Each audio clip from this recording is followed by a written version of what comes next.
Hello everyone, you're off the beaten trail today with Edward in Springfield, Michigan. Taking a look at the U.S. government property. Used to be the National Guard Training Center, and World War I was artillery ranges. World War II it was artillery ranges out there. It's long since closed and turned into a training area.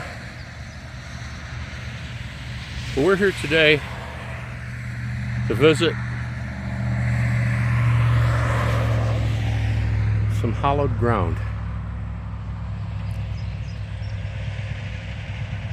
The Fort Custer National Cemetery, and namely a part of this cemetery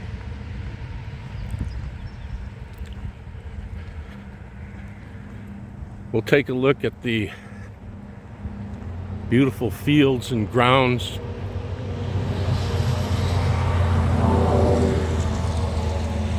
and then a very special area that many have never heard of or never knew existed.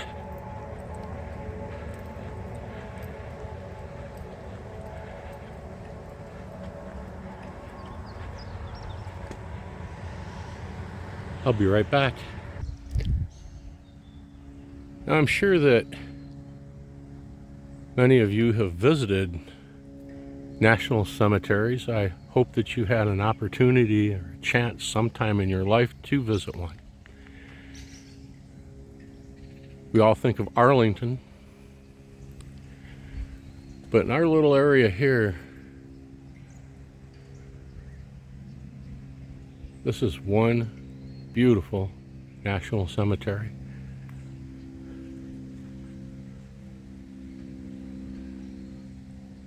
I'm going to take a little closer look before we get to the graves I'm speaking about.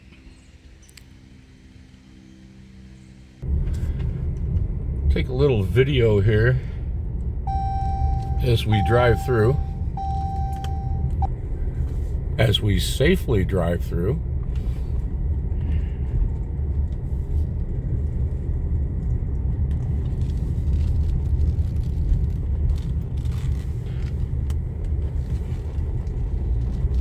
Couple parts of the cemetery here. Of course, the graves are flat on the ground. The building up here, almost our immediate left, is a committal shelter where the ceremonies are performed.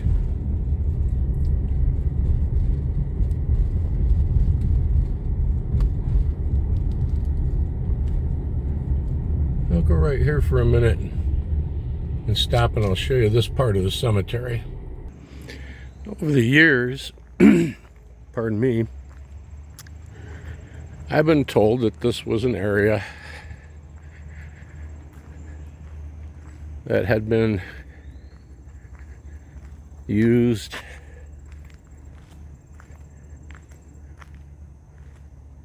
for ashes and for a potter's field.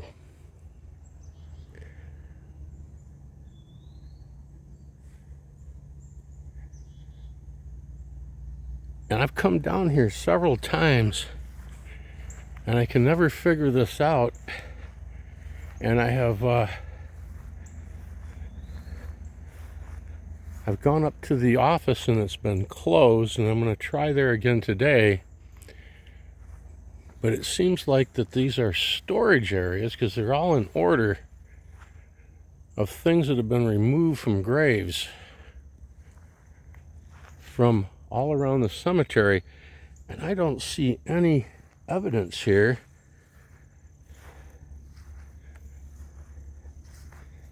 that there is any kind of a burial ground here.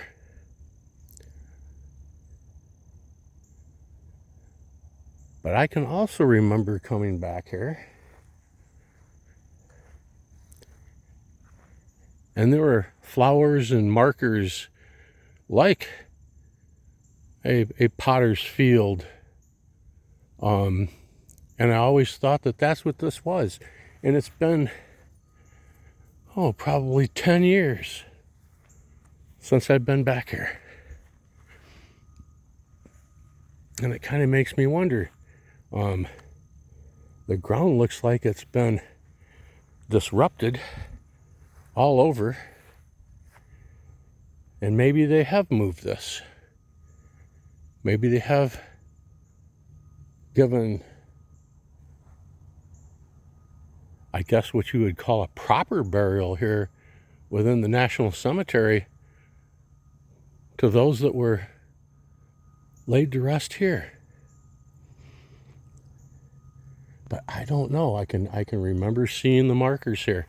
So I will have to ask back up at the office.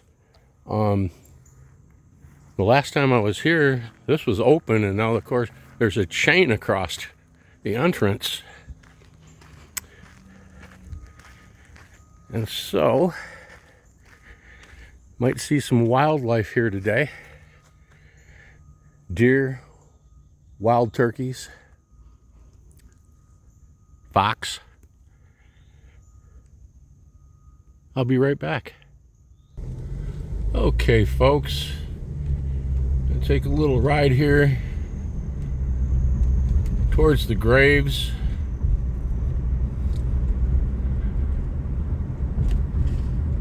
of some P.O.Ws.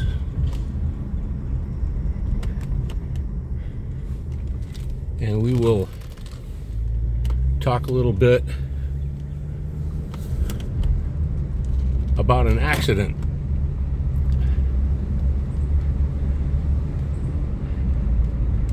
And we'll see a little more here of our ride through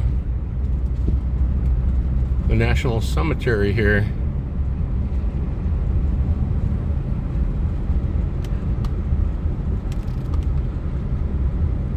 Near Battle Creek, Michigan.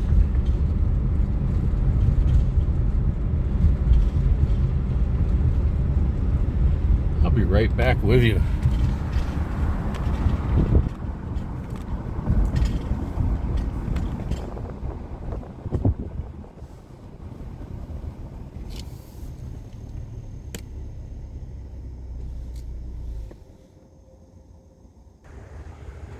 As you walk along here, Fort Custer National Cemetery,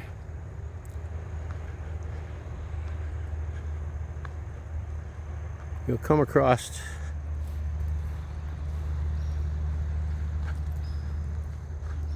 views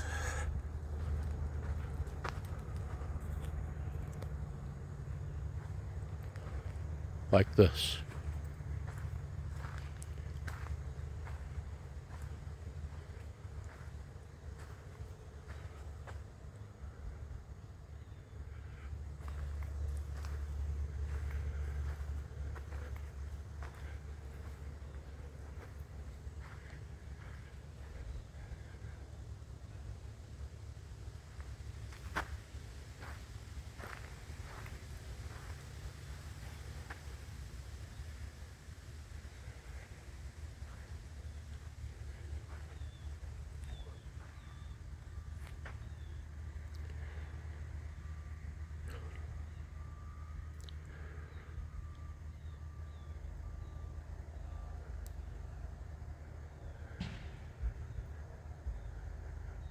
This is quite a scene. In the fall, and the colors on these trees, and you have a sunset that is behind us where I'm standing to the west.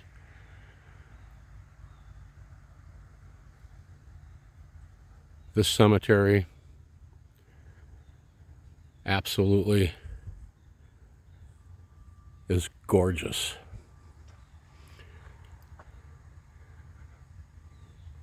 What a proper place for these men and women. Tens of thousands of them throughout the cemetery. We're about to go over here and look and talk about these special graves right here. I'll be right back. Well, folks, this is something I have not seen before. Like I said, I haven't been here in 10 years. But this is a brand new section for cremains. And it's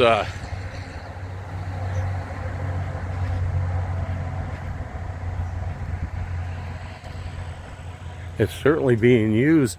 It's making me wonder, and I'm going to ask at the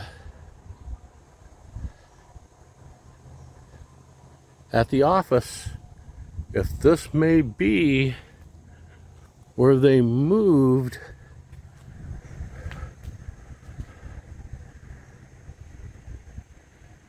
those cremains from that other little burial spot that we were at back in the woods.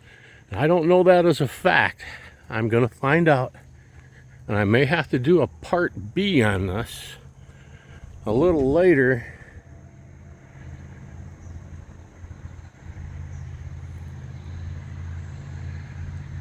But I don't think that it could be, because a lot of these folks have passed away in 2020 and 2019, 2017, and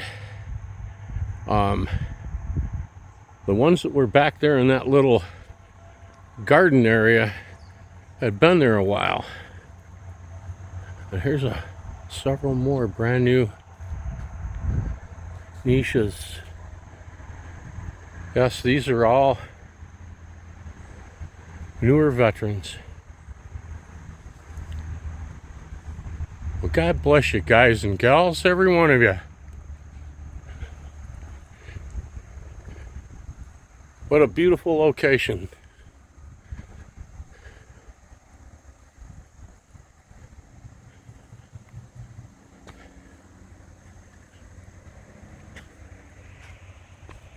I'll be right back. We're heading right over here. Okay, folks, we have arrived. Take a little look here today.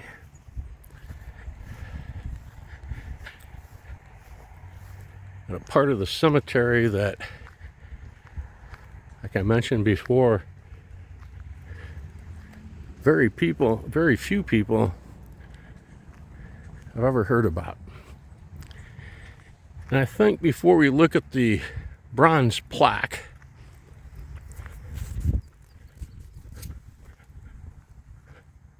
we should take a little walk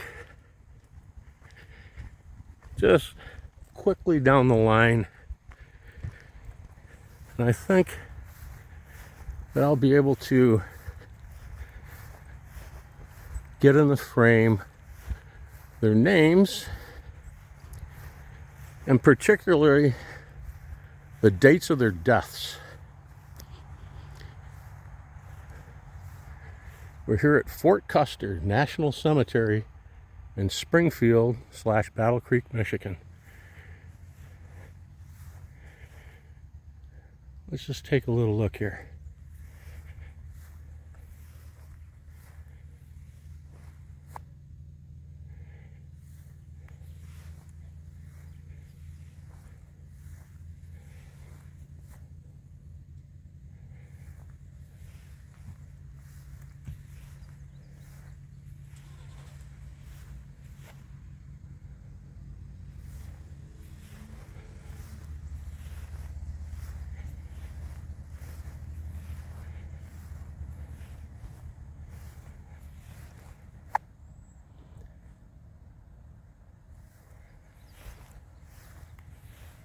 you'll notice a lot of October 31st, 1945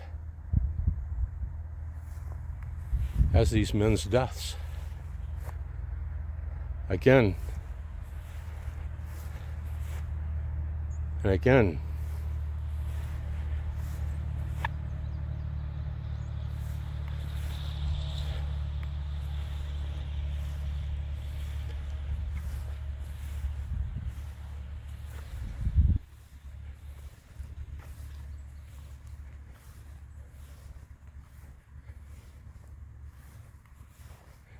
There's a reason for those deaths.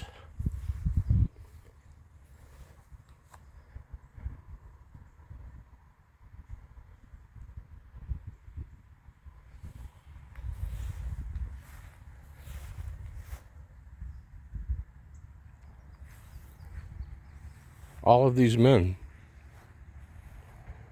were held here during World War II.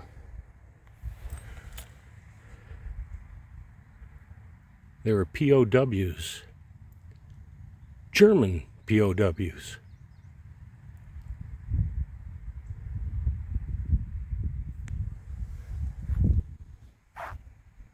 Let's take a closer look. From 1943 to 1946, Fort Custer housed German prisoners of war.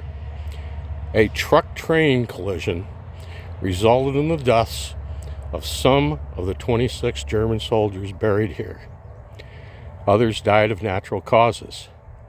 Since 1953, German-American communities and veterans organizations have sponsored an annual memorial service to honor those who are resting here.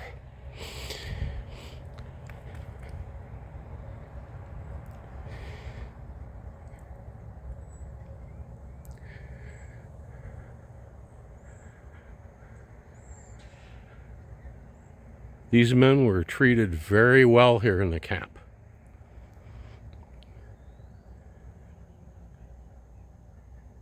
And they were being transported from an area that they had been working in. And the tragic accident happened. In this area, after World War I, especially after World War I, there were many more German POWs that were held here from that war. And I mentioned about my uncle earlier in a picture of the human shield, and he being the head cook. He had to cook for the POWs especially, and there were times that there were an extra pie or two and some other things. He had mentioned that those were all really good men, missing their families, glad to be where they were instead of on the battlefield they came from. And he's seen them in religious services and so forth, and didn't even look at them as being the enemy whatsoever. At that point, they absolutely were not. Neither were these men.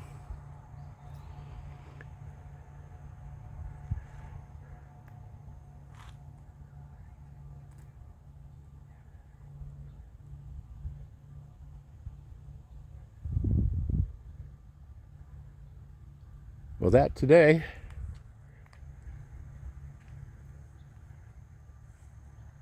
from Custer National Cemetery.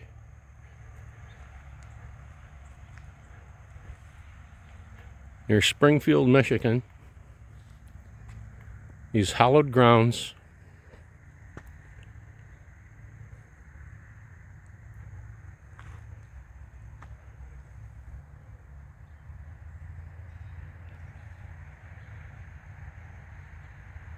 take a pause. As you can see here today, they're preparing graves. Drive slowly past these beautiful white headstones.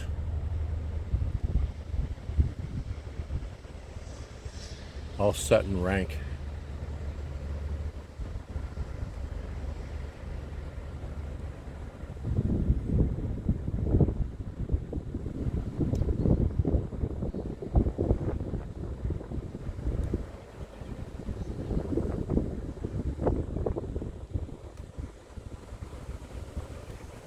Be right back. Have a look at this big old tree here in the forest at the National Cemetery. It's been struck by lightning many years ago, and it's still alive. It has a huge scar down its trunk. See it better right here, all the way up the limb, way up.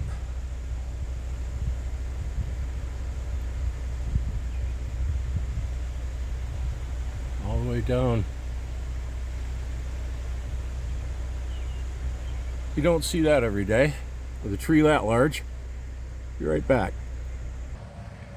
Well, that little burial ground yard with all those flowers in the tubs that I thought was a little potter's field or a place for cremains was not. Those plastic tubs are new. Back when I came through here, all those decorations, they're plastic decorations and teddy bears and whatever. Once a year, they have to be collected. They can't be left on the graves. And so they brought them over there and they'd line them up on the ground. When I walked through there 10 years ago, it looked like a little burial yard. There were crosses and things spotted, and you couldn't tell it. But it was a place that those items were brought and lined up. And for next of kin, relatives, or friends to come back and retrieve. And they're held there in those tubs indefinitely until the tubs become too full. But he said that people always come and draw things from those tubs. So the columbarium with all the niches of the cremains, the above ground cremains that I visited just before we went to the German memorial, are all newer, and certainly, like I had thought a few minutes ago, do not contain the cremains of anyone that had been there that long. So that clears up that right here. Springfield, Michigan. If you like this video, I've loved bringing it to you. I'm a veteran myself, United States Army, HUA, but back in the Cold War days. Please remember to subscribe and hit that thumbs up button. And have a great day. God bless America.